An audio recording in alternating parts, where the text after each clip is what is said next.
Before we give you our top story, let's have a quick recap. At number 10, ina ni dating Pangulong Erap na si Doña Mary pumanaw na sa edad na 103. Number 9, President Bush admits failures of his administration in his last press conference. At number 8, Sony Corporation lugi ng $1 billion dahil sa krisis. Sa number 7, ang bagong SWAT uniform ng Quezon City Police. Sa number 6, 21 Filipino seamen na binihag ng mga pirata sa Somalia, pinalaya na.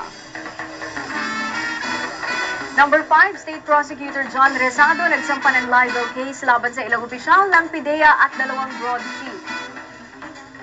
Number 4, farmer file plunder charges against DAR Secretary Nasser Pangandaman for converting agricultural lands into golf courses.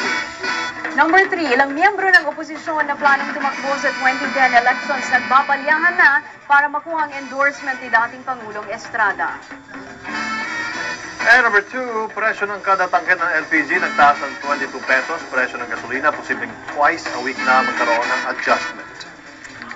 Dahil sa kontrobersya sa kaso ng Alabang Boys, nag-announce ang Malacanang ng bago raw na strategy ng gobyerno laban sa droga. At kasama rito ang pag-appoint ni Pangulong Arroyo sa kanyang sarili bilang anti-narcotics czar. That's our top story from Jovi Francisco.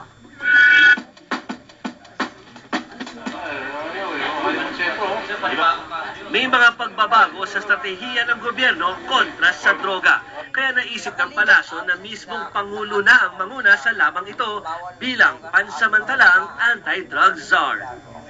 We should not allow this menace to spread its tentacles, ruin our youth, and gnaw on the integrity of our law enforcement institutions and our judicial system. The case of the so-called Alabang Boys should jolt us into action, not with temporizing and tentativeness, but with the resoluteness and grit of a government fighting a just and moral war. Illegal drugs. Ang biglaang desisyon ng Pangulo na maging hands-on kontra sa droga ay pag-amin na rin ng Malacanang na naapektuhan na ng Alabang Boys issue ang kanilang programa para masawata ang droga. Pinapaalala ng Pangulo sa lahat na ang solusyon para labanan ang problema ng illegal drugs ay dapat nagsisimula sa pagkakaisa at kooperasyon ng PIDEA, Judiciary at ng Ehekutibo. Kung tutuusin, dati na itong strategiya ng gobyerno, nagkagulo lang dahil nga sa issue ng Alabang Boys. The President gave out a directive to all those who are in this so-called controversy to already start working together and look for victories, sabi ng Pangulo. Build up the cases together and stop this menace together. So all agencies of government now have been directed to already buckle down to work. Sa cabinet meeting kanina, napagkasundo ang buhayin muli ang Local Anti-Drugs Council at bigyan ng cash reward ang mga lugar na drug-free zones. Paitingin din muli ang Anti-Illegal Drugs Information Campaign sa mga opisina at magtatayo ng mga bagong rehabilitation center lalo sa 4 na rehiyong wala pa raw na ganitong pasilidad. Iniutos din ng Pangulo na magsagawa ng random drug testing sa lahat ng antas ng paaralan sa bansa. And that is the reason that we say that this war can be won by the Filipino family.